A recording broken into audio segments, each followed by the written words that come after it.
Bangladesh made সবচেয়ে সুন্দর বাস body নিয়ে হাজির হলো ব্লু লাইন। হ্যালো এভরিওয়ান, যে যেখান থেকে আমার আজকের এই ভিডিওটি দেখছেন সবাইকে সুস্বাগতম জানিয়ে শুরু করছে আরও একটি নতুন বাসের information video. Blue line express সম্প্রতি তারা তাদের যাত্রা শুরু করতে যাচ্ছে ঢাকা বগুড়া নওগাঁ রুটে। এই রুটে তারা 5 ইউনিট নন এসি বাসের পাশাপাশি 2 unit business class AC bus দিয়েও যাত্রী সেবা দেবে। ব্লু লাইনের বহরে যুক্ত হওয়া 2 unit packet business class AC বাসের যাবতীয় ইনফরমেশনগুলো নিয়ে আজ আপনাদের সামনে হাজির হয়েছি। ব্লু লাইনের যে বাসগুলোকে এখন আপনারা সামনে দেখতে পাচ্ছেন, এই বাসগুলোকে বাংলাদেশে নির্মাণ করা হয়েছে, তবে এই বাসগুলোর লুকে অনেকটা সিবিএসইউভি ভাইব রয়েছে। Malaysian SKS E138 model inspired বাসের বডি এই বডিগুলো। এমনভাবে এসকেএস এর এই বডি শেপগুলোকে মিলানো হয়েছে বা নির্মাণ করা হয়েছে, দেখে বোঝার কোনো উপায় নেই যে এই বাসগুলো বাংলাদেশে নির্মাণ করা হয়েছে, এতটাই নিখুঁত কাজ করা হয়েছে। আর এই নিখুঁত কাজগুলোকে সুন্দরভাবে বাসের বডিতে ফুটিয়ে তুলতে সক্ষম হয়েছে ইয়াসিন বডি বিল্ডার্স। এসকেএস ফ্রন্টের এই সামনের অংশটা মিলানো অনেকটাই দুষ্কর, তা করে দেখিয়েছে ইয়াসিন বডি বিল্ডার্স। দক্ষ হাতের ছোঁয়ায় সুনিপুণ কাজের পারদর্শিকতা সম্পূর্ণ ফুটিয়ে তুলতে সক্ষম হয়েছে এই গ্যারেজ কোম্পানিটি। এই বাসগুলোকে পেছন থেকে দেখলে অবশ্যই মনে হবে যে এই বাসগুলোকে মালয়েশিয়ার এসকেএস বডি বিল্ডার্স থেকে নির্মাণ করে বাংলাদেশে নিয়ে আসা হয়েছে, কেননা এই বাসগুলোর পেছনের দিকে এয়ার ইঞ্জিনের পিছন দিকে যেরকম এয়ার ভেন্টের ব্যবস্থা থাকে এইরকমই গ্যাপ রাখা হয়েছে, কিন্তু না, এই বাসগুলো কিন্তু রেয়ার ইঞ্জিনের নয়, এই বাসগুলো মূলত ফ্রন্ট ইঞ্জিনের হয়ে থাকে। বাসের একেবারে সামনের ফ্রন্টটাকে দেখলে এই জিনিসটি সম্পূর্ণ স্পষ্ট হয়ে যাবে। এছাড়াও এই বাসগুলোর লম্বায় মোটামুটি 12 মিটারের মতো, যার কারণে সত্যি মনে হচ্ছে যে এগুলো বাইরের থেকে আনা কোনো বাস। ব্লু লাইনের এই 2 ইউনিট বাসকে সর্বপ্রথম যখন আমি দেখেছি, তারপরে আমার কাছে মনে হয়েছে ন্যাশনাল ট্রাভেলসের বহরে চলাচল করা স্ক্যানিয়া K410 মডেলের যে মাল্টি এক্সেল বাসগুলো রয়েছে সেই বাসগুলোই হয়তো এগুলো, কিন্তু না, পরবর্তীতে আমার এই ভুল ধারণাটি ক্লিয়ার হয়, কেননা এতটাই গর্জিয়াস ভাবে নির্মাণ করা হয়েছে এই বাসগুলোকে। মূলত এই বাসগুলো ফুটে ওঠার মূল কারণই হলো এই বাসের ফিনিশিং এবং বাসের পেইন্ট স্কিন, কেননা যেসব বাসের উপরে হোয়াইট কালার ইউজ করা হয় সেই বাসগুলো সত্যি অনেকটাই অসাধারণ হয়ে থাকে। আর এই বাসে ইউজ করা হয়েছে সামনের দিকে হোয়াইট কালার এবং পেছনের দিকে ব্লু কালার, এবং পেইন্ট স্কিন যেটা ইউজ করা হয়েছে এটি সত্যি অনেকটা ইউনিক। ব্লু লাইনের এই 2 ইউনিট বাসকে নির্মাণ করা হয়েছে অশোক লেল্যান্ড 12MV সিরিজের ইডিসি ভার্সন চেসিসের উপরে। মূলত বর্তমানে যেসব নতুন বাসগুলো বা নতুন বাস কোম্পানিগুলো আসছে সবাই মোটামুটি অশোক লেল্যান্ডের দিকেই ঝুঁকছে। এই চেসিসগুলোর রেয়ার হুইলে রয়েছে এয়ার সাসপেনশনের ব্যবস্থা, যার কারণে রাস্তা ভাঙাচোরা বা পেছনের দিকে যেসব যাত্রীরা বসবেন তারা খুব আরামের সাথেই ভ্রমণ করতে পারবেন। রাস্তার যেসব ভাঙাচোরার কথা কিছুক্ষণ আগেই বললাম সেগুলো অবশ্যই পেছনের দিকে একটু কম অনুভূত হবে। বর্তমানে অনেক কোম্পানি এই টাইপের চেসিসের উপরে সুইট ক্লাস বা স্লিপার বাস নির্মাণ করলেও ব্লু লাইন এই ভুল কাজটি করেনি, তারা নির্মাণ করেছে বিজনেস ক্লাস বাস, যেটি আসলে আমার কাছে অনেকটাই ভালো লেগেছে, কেননা এই চেসিসগুলো সুইট ক্লাস বা স্লিপার বাসের যোগ্য একেবারেই গ্রহণযোগ্য নয়, যেটি আমি মনে করি না। এই টাইপের চেসিসগুলোর উপরে ইকোনমিক ক্লাস এসি বাস অথবা বিজনেস ক্লাস বাসই ঠিক রয়েছে।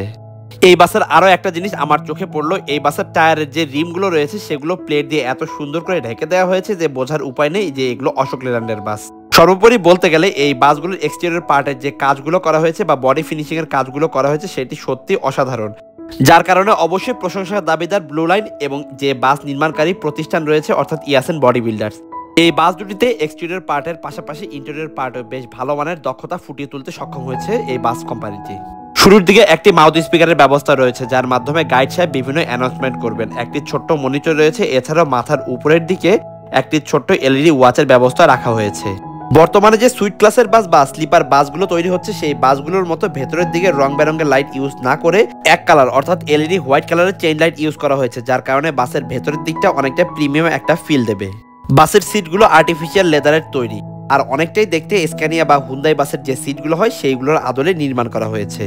সম্পূর্ণ বিজনেস ক্লাস অর্থাৎ 2:1 ফরমেশনে রেয়ার রোতে 4টি সিট অ্যাপ্লাই করে সর্বমোট 28টি বিজনেস ক্লাস আসনের ব্যবস্থা রয়েছে এই বাসগুলিতে।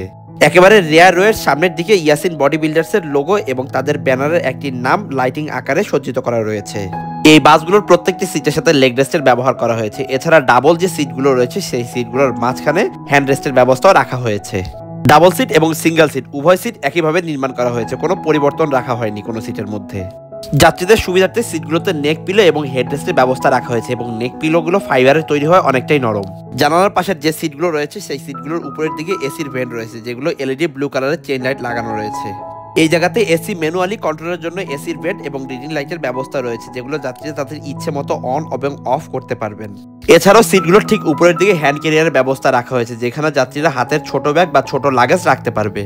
হ্যান্ড ক্যারিয়ারগুলোতে এক্সটার্নাল স্পিকারের ব্যবস্থা রাখা হয়েছে, যা গাইড সাহেবের বিভিন্ন অ্যানাউন্সমেন্ট শুনতে যাত্রীদেরকে অনেকটাই হেল্প করবে।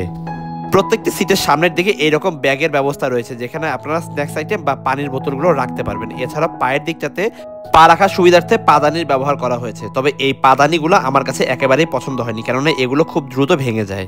সামনে যে বিজনেস ক্লাস সিটটি ফোল্ড করা দেখতে পাচ্ছেন, এই সিটগুলোকে সেমি স্লিপার সিট বললেও ভুল হবে না, কেননা এই বাসে যে সিটগুলো অ্যাপ্লাই করা হয়েছে এই সিটগুলোকে সম্পূর্ণ যদি ফোল্ড করা যায় এবং যে লেগ রেস্টটি রয়েছে সেটি সম্পূর্ণ উঠিয়ে দেওয়া যায়, সেক্ষেত্রে এই সিটগুলো অনেকটা বিছানার মতো কাজ করবে যাত্রীদের যাত্রাপথে।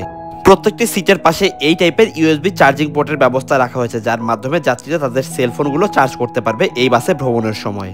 আশা করা যাচ্ছে এই বাসগুলো খুব দ্রুত যাত্রী সেবায় নিয়োজিত হবে এবং একটি ভালো মানের যাত্রী সেবা ইনশিওর করবে বগুড়া নওগাঁ রুটের যাত্রীদের জন্য। বাস এবং ভ্রমণ রিলেটেড যে কোনো ইনফরমেশনের জন্য আমার এই চ্যানেলটিকে সাবস্ক্রাইব করে বেল বাটনে প্রেস করে রাখার অনুরোধ রইল। আর কথা বাড়াতে যাচ্ছি না, আজকের ভিডিওটি এখানেই শেষ করছি। আবারও দেখা হচ্ছে নতুন কোনো ইনফরমেশন বা ব্লগ ভিডিও নিয়ে। ততক্ষণ পর্যন্ত আপনারা সবাই ভালো থাকবেন, সুস্থ থাকবেন। শুভ বিদায়।